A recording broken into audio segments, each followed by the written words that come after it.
A ilusão dos 50 tons. Por que fantasias sexuais e fetiches fascinam tanto? Shannon et Reed. Este é um trabalho de análise literária que não visa reproduzir os pontos de vista e opiniões da autora, mas provocar reflexão a partir de comentários e análise daquilo que escreveu a autora. Posso fazer comparações, ilações e exemplificações para com a cultura política do dia ou eventos atuais. Shannon et Reed é autora de obras best-sellers e conselheira cristã palestrante especialista em relações humanas nos Estados Unidos.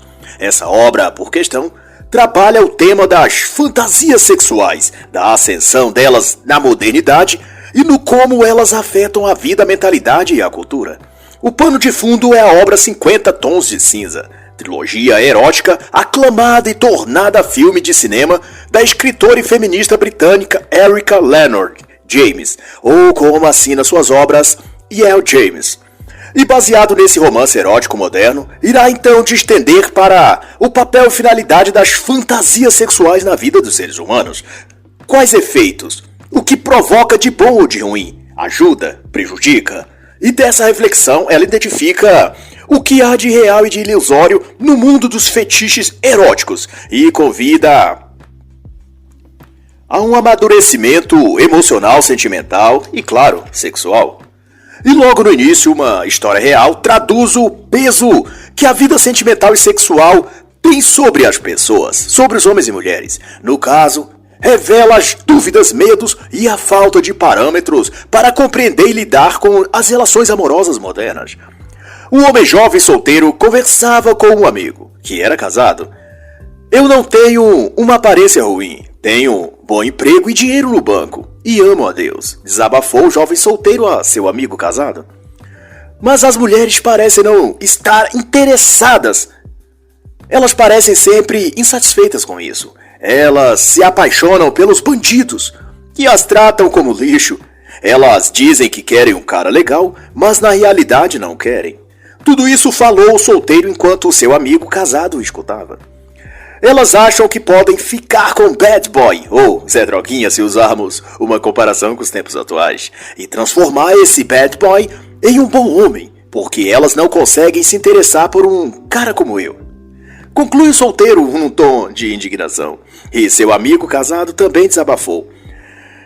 E disse que sua esposa parecia estar em busca de algo a mais. Ela estava lendo 50 Tons de Cinza e desde então passou a ter expectativas sobre o relacionamento que simplesmente não podiam ser atendidas, porque eram sutis e subjetivas demais e tinham de ser adivinhadas por ele, o marido, porque se ela, a esposa, dissesse ao marido o que tinha de fazer ou dizer, o jogo perdia a graça. Eram certas abordagens na forma como se aproximar dela, desabafou o homem casado, cheio de descontentamento. Era um tipo de toque ou de palavras que ela queria ouvir e sentir, como se o relacionamento deles fosse um roteiro de filme, e não a vida real. Mas o problema, concluiu ele, é que até então ela parecia feliz e realizada. Nunca tinha antes demonstrado insatisfação com parte alguma do casamento deles. E de repente, agora ela era outra mulher, e querendo viver novas coisas. E cá pra nós, vou fazer também um desabafo. Isso eu falando e não a autora, claro. Todos sabemos onde termina esse tipo de descontentamento das mulheres em relação às suas vidas sentimental e sexual. Elas vão ser supridas no Tinder e Badoo. Nos sites de relacionamentos é que elas vão buscar serem atendidas nas suas infinitas expectativas emocionais e sexuais. E isso não acaba nunca, porque as mulheres modernas estão sucumbindo à ilusão e fantasia de que devem buscar saciar todas e quaisquer vontades e desejos que tiverem, de modo que nada nunca as sacia por muito tempo. Há sempre uma nova emoção a ser vivida, uma sensação irresistível a ser experimentada. Há sempre um novo tom de cinza ainda para ser explorado. Mas, de volta a essa obra em análise, Reed faz refletir que o grande fato envolvendo os 50 tons de cinza, ou as fantasias sexuais no geral, não são as fantasias em si, mas a crença de que as mulheres estão tendo de que não há outro modo de serem felizes senão pela realização de todas e cada uma das fantasias que venham a ter. E o problema pior ainda devido a que, dado a própria natureza humana, as fantasias nunca encontram seu cume, seu auge, o seu ponto final. Elas têm, como os próprios seres humanos, a ser insaciáveis e, a cada que é realizada, ela se transmuta em uma nova forma, mais intensa, mais voluptuosa, mais ousada e difícil, e principalmente mais sedenta pela realização. É como o crime, as drogas ou outro vício pecaminoso qualquer, sempre vai se graduando, escalonando para níveis mais duros e comprometedores. Quem começa com um cigarro de maconha, por exemplo, tende, na maioria das vezes, terminar anos depois numa cracolândia ou biqueira do tráfico, totalmente dependente de crack, cocaína ou tudo isso junto. Aquele que começa roubando um lanche do coleguinha na escola, não raras vezes pode ser encontrado na vida adulta cumprindo pena no presídio por tráfico de drogas, assalto à mão armada, roubo de carga, latrocínio, etc. Pois que nenhum mal se contenta em ser realizado. Ele vorazmente consome o desejo e vontade da pessoa e a escraviza, levando-a a buscar sempre mais daquilo, e de modo sempre mais profundo. O mesmo vale aqui para as fantasias do tipo que vem sendo disseminadas na cultura moderna, no quesito sexual e do fetiche erótico. A insaciedade é a marca registrada dessas novas formas de realizações sexuais. E o que começa com a sutileza de uma insinuação no elevador, avança para o sexo em locais públicos e com o tempo para casos extraconjugais, como sem permissão do cônjuge. E de então, um pouco mais de um mês, a obra 50 Tons de Cinza vendeu mais de 10 milhões de exemplares e uma lista de espera em várias livrarias. Independente de qualquer subjetividade, isso demarca uma mentalidade e modos de pensar a vida e os relacionamentos, que querendo ou não, bom ou ruim, viria a determinar o eixo de rotação dos novos relacionamentos dali pra frente. E isso significava que os relacionamentos conjugais desde então seriam calibrados pelos valores culturais e morais que advinssem dessa nova conjuntura social. Esta pode estar sendo, portanto, uma também guerra cultural, na qual está inserida essa questão das fantasias eróticas radicais. E prova disso, a autora relata na página 14 o caso em que, em hotéis da Europa, a tradicional Bíblia cristã, disposta em cada quarto para os hóspedes, tinha sido substituídos por um exemplar de 50 tons de cinza, denotando o caráter de mudança social que a eroticidade moderna estava a produzir no contexto comportamental e modos de ver a vida da sociedade no seu todo. Na obra A Política da Pornografia, de Rosa John Donne, ele também faz esse alerta. Ele conclama que esse nível de aprofundamento das fantasias eróticas ou pornográficas, nos termos que ele usa, quando penetram no ambiente social e cultural, estabelecem uma cosmovisão distintamente sexualizada, que por sua vez moldará os costumes, hábitos e formas de ser e pensar daquela geração. E o grande engodo é que, ao fim, nenhuma delas preencherá a pessoa. Ela continuará vazia e infeliz.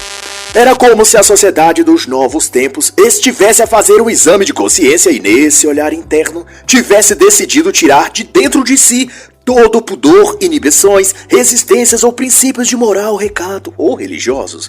A sociedade resolvera fazer da vida uma grande festa. Era isso. E nessa festa haveria liberdade de tudo. A permissão para tudo.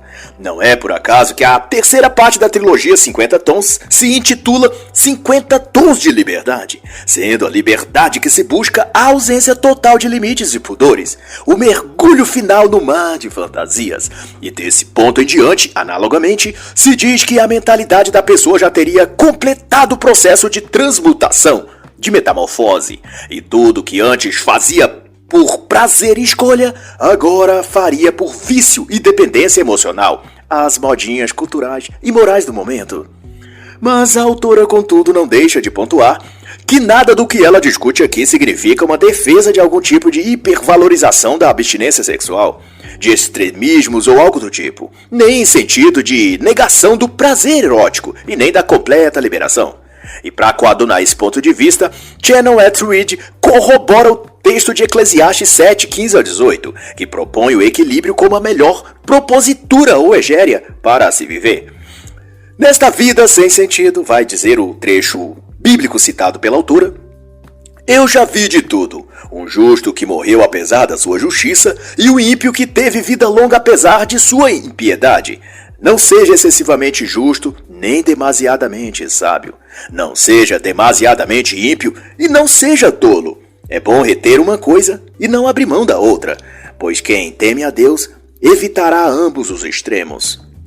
E aqui então Shannon discorre a explicação de que o que dificulta nosso lidar com o desejo sexual e as fantasias sexuais e entendê-las principalmente é que esse é um território em o qual todos se sentem perdidos, sem saber ao certo por onde ir, mas que ninguém tem um mapa confiável pelo qual consultarmos. São os termos e palavras dela. No quesito erótico, vai dizer também, de certa forma estamos todos perdidos, e mesmo os que aparentam saber um pouco melhor o caminho, ainda estes passam pouco confiança, parecem um pouco exagerados demais, ou que já se perderam também e ultrapassaram as fronteiras de onde estavam seguindo.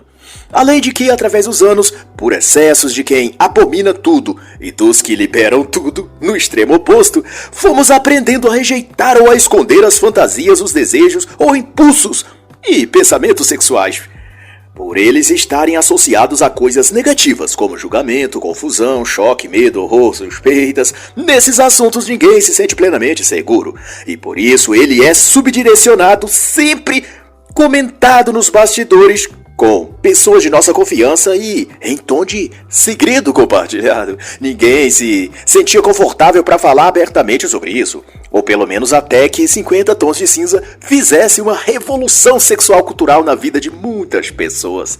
De todo modo, é relevante o ponto da autora de que as fantasias eróticas dizem respeito a muito mais coisas do que aparentam. Não é apenas uma questão de prazer ou desejo sexual, mas também levam em conta questões como dores emocionais não curadas do passado, uma busca por um preenchimento existencial, situações ou traumas não resolvidos.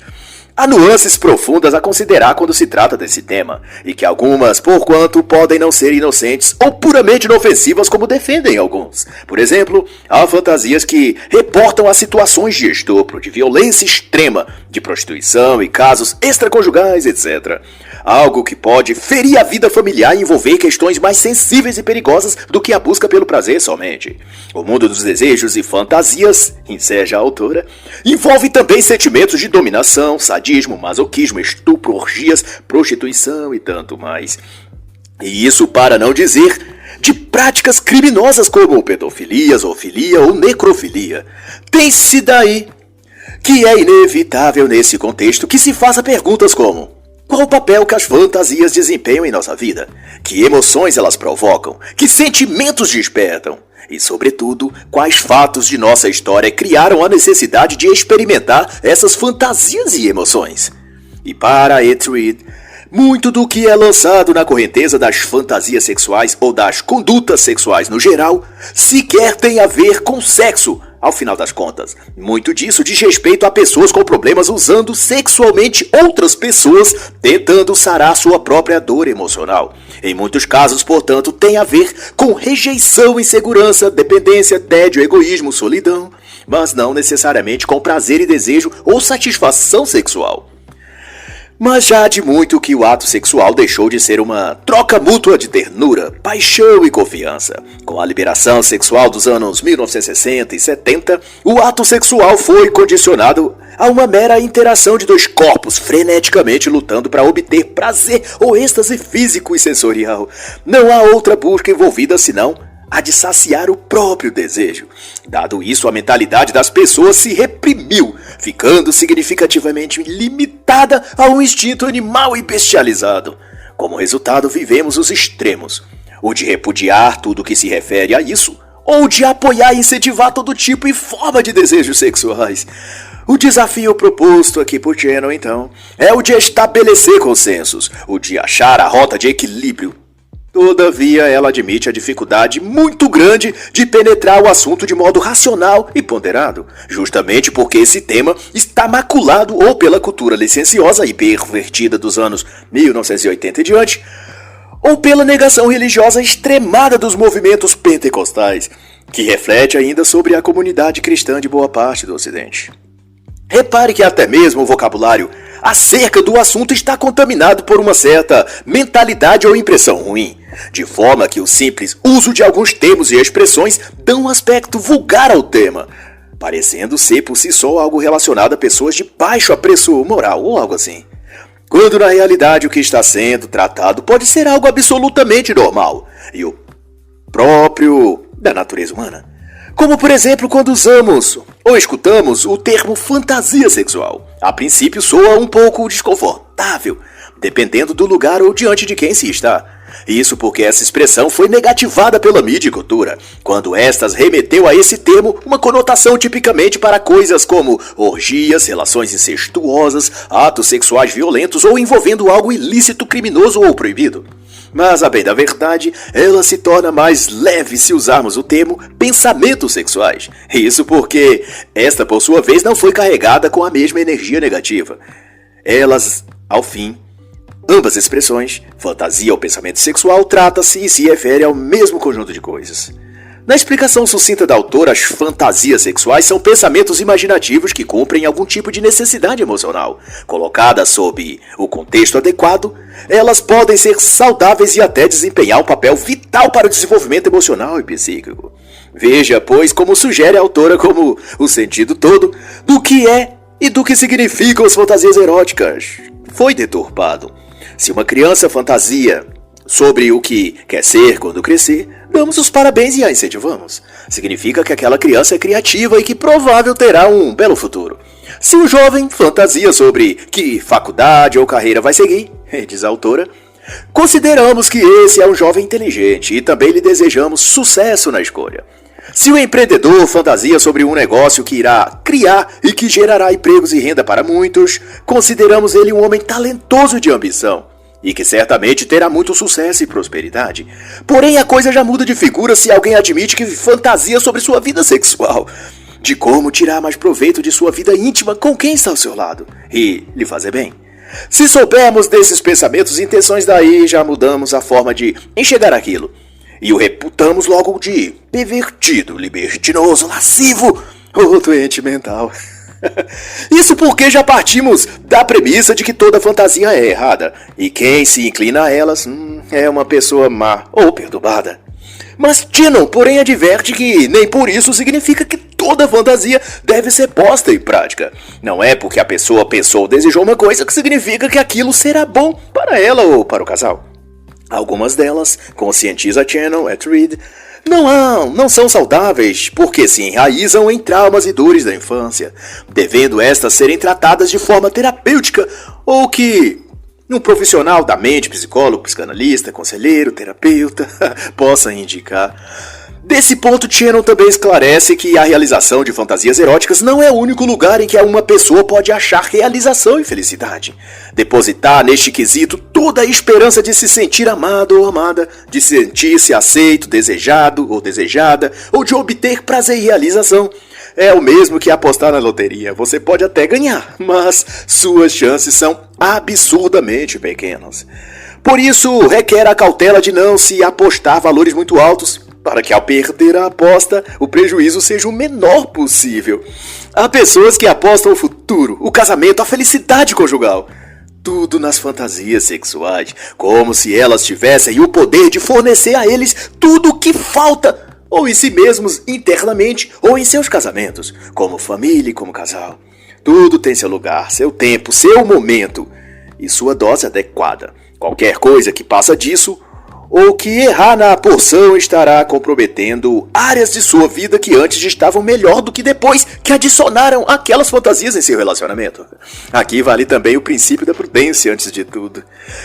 E da premissa da autora, a pergunta que devemos fazer a nós mesmos não é como posso realizar essa fantasia, e nem também como posso ignorar essa fantasia. O que devemos perguntar é o que posso aprender com essa fantasia, ou ainda como posso curar esta dor que está me fazendo fantasiar nesta direção.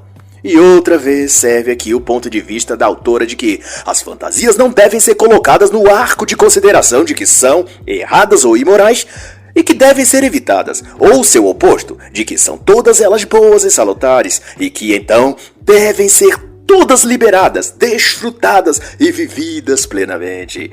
Há um caminho do meio, na percepção de Chandler et Reed, e esse caminho é que devemos buscar, avaliando toda e qualquer fantasia e desejo erótico antes de colocá-las em prática. Somos seres sexuais também, diz a autora, mas a opção de querer reprimir e negar isso só gera transtornos e psicoses sociais, que refletirão mais tarde na família, no trabalho e na própria saúde. A repressão sexual não é saudável para uma pessoa comum, mas nem também toda forma e tipo de liberação tende a ser bom. Mas é isso exatamente que grande parte dos seres humanos estão a fazer, ou sufocam todos os seus impulsos para o extremo da repressão sexual desnecessária, ou mergulham no outro extremo, o da expressão sexual inadequada. Ambas coisas, porém, causarão danos à personalidade do indivíduo. O fato de não querer engordar não deve estimular a pessoa a parar de se alimentar. Ela deve apenas buscar o limite entre a gula e a abstinência. Haverá momentos de se entregar a um cardápio apetitoso e passaremos da medida, ganhando alguns quilinhos a mais. Mas outras vezes perderemos até peso, comendo bem menos do que o habitual. Mas na maioria das ocasiões não faremos uma coisa nem outra. Nos alimentaremos conforme o que estamos acostumados, no equilíbrio. E aplicando essas definições, trata-se de ter consciência das fantasias que correm em nossa mente, mas todavia também não deixar-se agir sob a influência dessas fantasias de modo passivo, como se nossa mente estivesse sob o cativeiro de nossos instintos sexuais. Mas o controle ao limite só é estabelecido mediante o treinamento do nosso cérebro. Não é possível que um novo hábito seja adquirido sem o esforço consciente da nossa vontade. Não se aprende certas coisas por mero acaso, é necessário a intenção consciente nessa direção. É preciso querer que isso seja feito. E é justamente nesse ponto que a maioria sucumbe, porque não aprenderam a exercitar sua vontade consciente, além de que estão acostumados a sempre cederem a seus instintos e inclinações sem ponderar o mérito deles ou sua consequência moral, intelectual ou de cunho que for. Para ajudar nesse sentido, indico e incentivo a leitura da obra Educação da Vontade, de Ju Paiô. Nessa obra ele discute como e por que treinar nossa mente para tomar decisões conscientes e pautadas em princípios racionais de teor moral, intelectual e espiritual. Uma obra-prima sem dúvida, mas também quero indicar a obra fenomenal de James Clear, que trabalha especificamente o exercício do desenvolvimento de novos hábitos físicos e mentais. A obra se chama Hábitos Atômicos e é formidável. Em certo nível, retomando a análise do livro, a vida sexual baseia-se, ou tem a ver, também com uma experiência mental. Isso quer dizer que o ato sexual requer também o uso da imaginação e não apenas dos corpos. É o corpo que responde ou reage às imagens que a mente produz, e não o seu contrário. Não dá para simplesmente extinguir os pensamentos e esperar que o corpo por si faça o ato.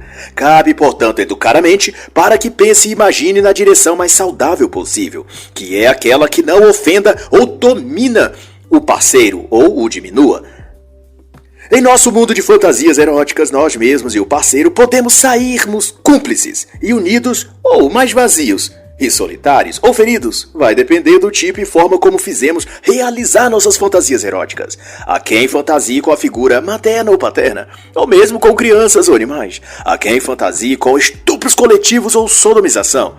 Talvez essas imagens mentais estejam tentando fornecer uma pista de que algo na alma desse indivíduo precisa ser dilucidada e não quer dizer que, por ter vindo à tona em um contexto sexual, deva ser posta em prática. O significado de algumas de nossas fantasias mais complexas talvez deva ser considerado pelo aspecto da psicanálise, da teologia ou da psicologia, e não primariamente do campo da realização e da satisfação daquela fantasia.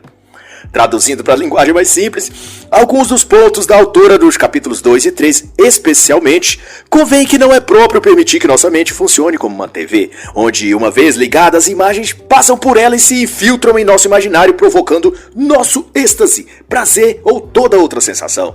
Devemos sair do modo passivo, deixar a posição de telespectador apenas assistindo e sentindo aquilo que a emissora disseminou para vermos em nossa televisão mental.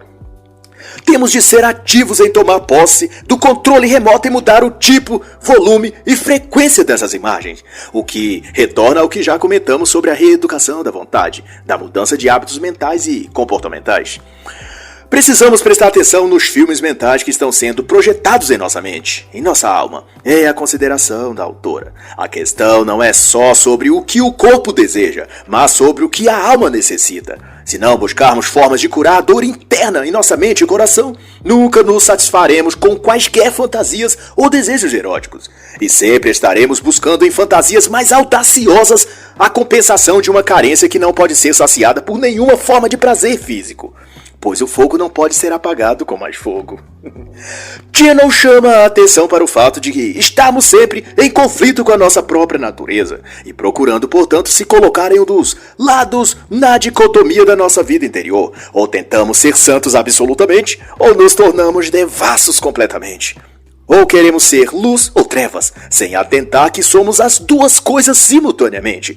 Luz e escuridão habitam em nossos pensamentos e atos, porque somos resultado da queda da humanidade no Jardim do Éden. O ponto em questão é buscar não ser escravizado pelas sombras, não ser dominado pelos instintos, não se tornar submisso às vontades do corpo, mas esmurrar o próprio corpo para fazer-se submisso a Cristo, como o apóstolo Paulo escreveu em 1 Coríntios 9:27. Ou então, ao que também ele disse em 1 Coríntios 6:12, de que todas as coisas lhe são permitidas, mas nem todas são saudáveis. E nas palavras de Cannon Atwood, às vezes a coisa mais inteligente a fazer é parar de ignorar sua sombra interior, voltar-se e encará-la, reconhecer a sua presença e dizer: ok, estou vendo você, não há necessidade de você ficar me importunando. O que você quer exatamente? O que você deseja me ensinar? Ela orienta isso na página 79 e diz ainda que não importam quais sentimentos surjam, receba-os, por mais assustadores ou dolorosos que sejam. Receba cada emoção como se representasse uma criança chorando. Aceite-a, ao invés de rejeitá-la, e isso poderá trazer para o consciente o que seu inconsciente está tentando dizer a você o tempo todo. Donde se conclui que o equilíbrio interior não vem de suprimir todo outro desejo e vontade, ditos que não são puros, mas em reorientar a vida, tendo por alvo o objetivo de elevar a vida pessoal familiar a níveis cada vez mais elevados do ponto de vista da saúde mental, espiritual e física. A abordagem aqui é de que as fantasias eróticas não são boas a partir do ponto em que assumem um quadro de importância maior na vida das pessoas e do casal, destruindo toda outra, qualquer forma de prazer sexual e até de outros tipos de prazer, como o do casal desfrutar simplesmente da companhia um do outro, sem que isso envolva situações sexuais. A partir do ponto em que todo o tempo juntos e energia do casal é dedicada a eventos eróticos, é sinal de que o relacionamento talvez não esteja funcionando bem. É hora de revisar a ordem e prioridade das coisas. A fantasia não pode ser maior que o próprio relacionamento. É prudente se levar em conta que fantasias transformam os indivíduos, e o cuidado que se deve ter é de não permitir elementos transitórios contidos na fantasia passem ao papel de protagonista e nem assumam caráter permanente. O que é do jogo deve permanecer no jogo. A vida em tudo pede equilíbrio. Isso vale principalmente para a vida sexual. Amplificar aquilo que deve ser reduzido ou reduzir aquilo que deve ser vivido entre o casal é criar um problema muito maior que depois invariavelmente terá de lidar. Não há como fugir do monstro se ele mora dentro de nós. Por fim, é do parecer da autora que a sexualidade é tão única para cada pessoa quanto as impressões digitais. Mas se tem uma coisa que pode ser comum a todos, é que a cura da dor do mundo começa com a cura da própria pessoa individualmente. E no capítulo 5, Negociando com Nossos Corpos, que vai até a página 128, Atwood destaca que uma das razões por que as fantasias são tão distorcidas entre os casais e causam muitas vezes muita dor, mais até do que realização, é que perdemos a bússola na nossa jornada de vida. Perdemos o senso de orientação. E isso vale especialmente para os relacionamentos. E ao invés de relações saudáveis, criamos imensas confusões, que bem poderiam ser evitadas se seguíssemos cuidados ou precauções básicas. Uma dessas falhas na percepção da autora é buscarmos relacionamentos com pessoas que possam assumir nossas cargas, nossos erros, medicar a nossa dor emocional. E daí, no caso da mulher, ela não quer o homem apenas um companheiro, mas que o homem seja também provedor incondicional, pai, amigo, irmão, amante voraz e que, é claro, cozinhe bem, cuide bem dos filhos, não ronque, não reclame, não fique de mau humor, a leve na sogra sempre que ela quiser, adivinhe seus pensamentos, não tenha ciúmes de seus amigos, não brigue com a mulher. Ufa! Acho que nem um Superman preencheria essa lista. Talvez o Supermangina poderia até preencher, quem sabe? Mas isso é debate para outra ocasião. E quanto aos homens, suas expectativas pairam sobre encontrar uma mulher linda, gostosa, do corpo perfeito, que lave, passe e cozinhe, que o ature quando ele passar mais de 20 horas por semana jogando videogames, que não se importe dele deixar a roupa suja em qualquer canto da casa, que não se importe dele querer comer todas as novinhas do trabalho. E que acha engraçado quando ele chegar em casa sem dinheiro depois de ter gastado tudo no bar com bebidas.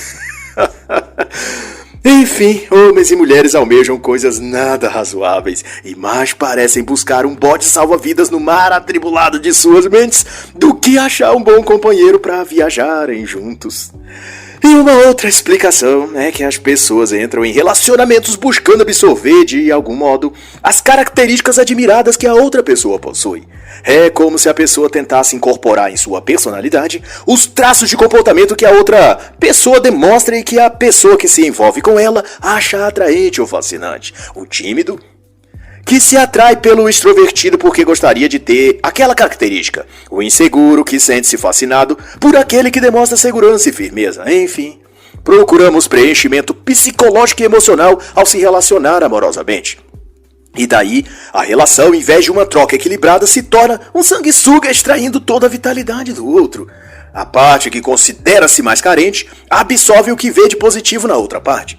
E nesse contexto, as fantasias e fetiches são buscadas como para sanar aquele vazio que foi criado no relacionamento, devido a uma delas ter sugado toda a vitalidade do outro.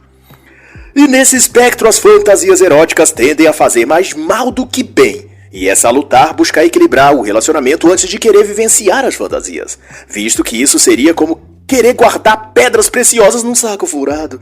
Por mais valiosas que possam ser, não serão úteis se não ficarem no saco, se perderem. O proprietário jamais se beneficiará delas, porque elas nunca estarão no lugar que devem. E daí, ocorre outro efeito. A pessoa passa a colocar no saco, analogamente, claro, pedras preciosas maiores, a fim de que o buraco pequeno no saco não permita que elas caiam e se percam. Mas o peso das pedras maiores abre ainda mais o buraco no saco e o ciclo vicioso nunca tem fim. Na prática, isso quer dizer que uma fantasia pequena vai ficando maior e mais ousada, mais radical, até o ponto em que a fantasia ou fetiche pareça tão grande que toma conta de todo o relacionamento e passa a ocupar ou controlar toda a vida do casal, gerando uma dependência difícil de corrigir depois, pois... Então vale a pena se perguntar, quando diante de um desejo ou fetiche mais forte, o que estamos buscando com aquela fantasia? O que procuramos? Um mero prazer ou um preenchimento emocional mais profundo? A fantasia acaba ou aplaca quando é realizada? Ou ela se transforma num desejo, fetiche ou fantasia ainda maior e nos faz querer algo mais radical? Uma mesma fantasia pode ser sintoma de um vazio ou preenchimento. Vale então refletirmos sobre essas respostas. E uma das premissas da autora para justificar o porquê é importante pensar essas coisas é que o desejo, diz ela, nunca é totalmente satisfeito. Sua elucubração é de que a mente e sentimentos humanos podem se mostrarem insaciáveis no que tange a fantasias e desejos sexuais. Por isso, querer satisfazer todas elas só alimenta a vontade de querer outras fantasias e depois delas outras e assim sucessivamente. E Atreid remete ao rei bíblico Salomão, que mesmo com 700 esposas e 300 concubinas, teria escrito em Eclesiastes 1:2-8, que os olhos nunca se saciam de ver, nem os ouvidos de ouvir. Nem mesmo ter um harém de parceiras sexuais podem saciar o impulso sexual de uma mente. A fantasia pode alimentar infinitamente o vazio da alma sem nunca deixá-la plenamente satisfeita. Sempre aparecerá a vontade de mais e mais. Outra coisa a se levar em conta é que a fantasia não torna necessariamente a realidade melhor, ou a vida melhor. Não significa que ter realizado um fetiche sexual deixará a pessoa mais feliz em outras áreas de sua vida. Significa apenas que ela aliviou a pressão que estava sobre uma área, mas que tudo continua igual nas demais áreas de sua existência. E pior que isso é que, se não cuidarmos da mente, antes de tudo, à medida que outras áreas da vida estiverem sob pressão, tenderemos a fazer da fantasia sexual uma válvula de escape, como o pino da panela de pressão em nossa mente, para descarregar as tensões acumuladas. Mas o problema é que isso não funciona por muito tempo. A tendência é a tensão ir acumulando, a panela enchendo e um dia tudo explode. Porque esse não é exatamente o papel das fantasias eróticas, o de aliviar as dores internas de nossa alma. Isso nunca dá certo. E esse é um sério motivo por que devemos refletir antes de pôr em prática uma fantasia sexual. Uma imaginação sexual deve ser encarada sob vários ângulos antes de sairmos por aí colocando tudo em prática.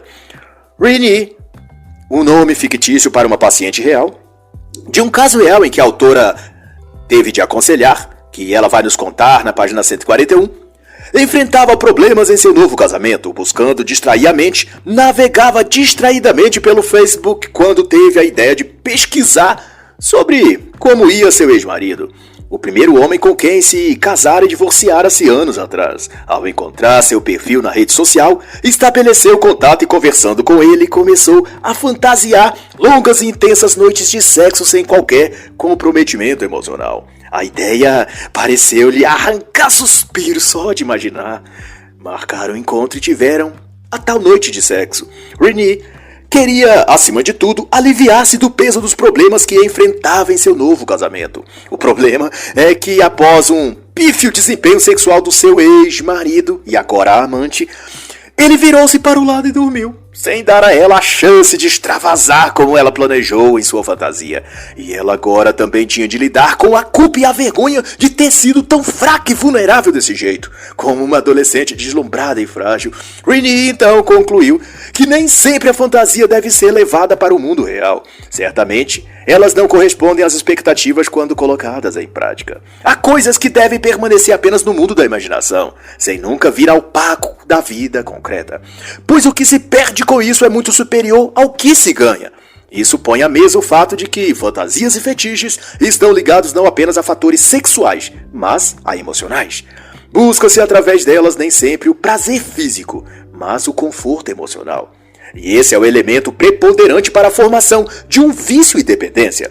A famosa bola de neve que vai se formando até resultar na avalanche que destruirá o relacionamento, a família, o casamento. E é nesse cenário que se introduz o tipo de fantasia e excitação sexual explorada na obra e filme 50 Tons de Cinza, denominado de BDSM, tipificado como tipos de satisfação sexual que envolve dor, dominação e controle mediante violência consensual, física e ou psicológica. Dentre outras coisas, 50 Tons inspira os leitores a fantasiar uma relação de ser dominado ou de ser o dominador ou dominadora, mas chama a atenção que por trás dessa fantasia está não raras vezes um desejo ou dificuldade para lidar com a ansiedade, as responsabilidades e todo o peso e exigências da vida adulta. Daí a fantasia de ter outra pessoa no comando do barco dá a sensação de alívio psicológico que aquela pessoa gostaria de ter em outras áreas de sua vida. Não é apenas o prazer, mas o alívio, a descarga emocional, o que a pessoa está buscando. Ao encenar o jogo de dominação e submissão, a pessoa tenta experimentar sensações que por vezes têm mais a ver com poder, segurança e alívio psicológico do que exatamente prazer físico sexual. Prova disso, de que o que está envolvido não é apenas prazer erótico, mas carências internas mal resolvidas, é que frequentemente, como Shannon relatou sobre a história real de Tara, nas páginas 190 e 191, algemas, coleiras, cordas e mordaças nunca parecem suficientes para estimular a libido dos praticantes de BDSM. No relato contado à autora, o marido de Tara, Gary, sempre aparecia com um brinquedo novo, com uma técnica de prazer erótico mais excitante e, por consequência, sempre mais perigosa, dolorosa e incomum que as usadas da última vez. Na trama cinematográfica de 50 Tons, o protagonista tinha um verdadeiro arsenal erótico sadomasoquista, chegando a manter um quarto inteiro para tantos apetrechos eróticos, o que espelha a vida real dos adeptos dos jogos sadomasoquistas, ao que concluiu a senhora Tara, que nesses tipos de fantasias nada nunca é suficiente. Desse modo, parece que o sexo sádico norteia-se pela fuga da verdadeira intimidade, substituindo o amor pelo desejo de punir o parceiro ou parceira. É um desejo mais de vingança do que de cumplicidade e amor. E esses traços são maquiados pela teledramaturgia, que faz com que dor e prazer sejam misturadas na mesma taça e servido às pessoas como algo estimulante e sexualmente arrebatador. Quando na prática, na vida real, essas fantasias não provocam essas sensações tão extraordinárias como mostradas na ficção. Na vida real, a cada episódio, um novo artefato tem de ser adicionado, uma nova tortura, um novo fetiche sádico. Ou senão o prazer e a excitação não aparecem. E essa relação fica então dependente de que o jogo fique cada vez mais sujo, abusivo e degradante. E por mais que autores como Erika James, de 50 Tons, popularizem o tema e a mídia faça dele uma brincadeira inocente, social e culturalmente aceita, ainda assim, ela continuará sendo o que é, uma substituição da empatia, do amor e do desejo pelo sentimento de poder, força e controle de uma pessoa sobre a outra. E a essa altura vem a pergunta de como então equilibrar ou até sarar certos fetiches ou fantasias que podem ser destrutivas ou viciantes, como os do espectro BDSM. E como resposta, a autora oferece a sugestão de se envolver ou ocupar o seu tempo com coisas que lhe dão prazer, mas sem o caráter ou escopo sexual, segundo ela. Quando nos envolvemos e nos preenchemos com coisas que absolutamente amamos fazer, será mais fácil manter-se no caminho quando a tentação chegar. O que ocorre é que na maioria das vezes as pessoas ficam entediadas e com a mente vazia, distraídas com superfluidades como as redes sociais, por exemplo. E quando então são surpreendidas com algum pensamento capcioso ou com uma proposta incentivada por uma amiga ou pela leitura de um livro ou filme como 50 Tons de Cinza, a reação imediata é sucumbir, pois sua mente está aberta e vulnerável, um terreno fértil para qualquer semente que seja lançada nela. Uma das principais razões pelas quais homens e mulheres são tão desviados por envolvimentos emocionais inadequados, vai dizer Tweed, é que suas vidas estão fora de equilíbrio e sem foco. Normalmente estão atuando em algum extremo, suportando pressão demais em um lado e quando encontram uma válvula de escape lançam tudo de si nesse subterfúgio, tentando aliviar toda aquela tensão que alojava-se sobre elas. E na visão da autora, se deixarmos nossa vida prazerosa, leve, confortável em boa parte de seus aspectos emocional, espiritual, mental, não ficaremos tão frágeis a ponto de ceder a todo tipo de fantasia que apareça em nossa cabeça, ou que lemos num livro, ou que vemos num filme. Um copo cheio não cede lugar para ser preenchido por outro conteúdo. Mas, se o copo estiver vazio, qualquer coisa que cair nele, boa ou ruim, será rapidamente acomodada em seu espaço e em seu interior. O vazio sugere a ocupação, essa é a verdade. No mais, a falta de sentido e de propósito são convites para a entrada de fantasias nocivas na mente dos indivíduos. Uma porta aberta convida o ladrão para entrar. E nessa analogia, paixões insalubres se instalam em nossa vida quando encontram nossa mente inteiramente desocupada. À medida que a pessoa se afasta de coisas e de pessoas com um cardápio intelectual, moral e espiritual e também filosófico construtivo, e nos aproximamos de coisas e pessoas rasas, tendentes a vícios de caráter, presas a comportamentos vis, a bebedeiras, a drogas, etc. Isso corrobora para que a pessoa se torne tão fraca e tão vazia quanto elas. E então a mente e a alma dessa pessoa se tornará uma teia pronta a capturar todo o pensamento ruim e negativo que o mundo soprar sobre ela. E o mundo jamais nos dará boas ofertas. Isso você pode ter certeza. Cristo mesmo nos alertou que o mundo não pode nos amar, porque não somos do mundo e porque não pertencemos ao mundo. O mundo não nos odeia, mas, porém, o nosso conforto é que antes de nós o mundo odiou primeiro a Cristo, mas Cristo venceu o mundo, e com ele também venceremos. E tudo que se deve guardar, guardemos então cada um seu coração, pois dele procede as saídas da vida. É o que diz as Escrituras e assim eu acredito. Assim, quando a fantasia bater a porta, convém antes de abrir, perguntar se ela será uma boa hóspede ou se está ali para destruir nosso lar e deformar nossa vida, nossa família e nossa personalidade. E assim encerra a análise da obra A Ilusão dos 50 Tons, Por que fantasias sexuais e fetiches fascinam tanto, de Shannon Atwood.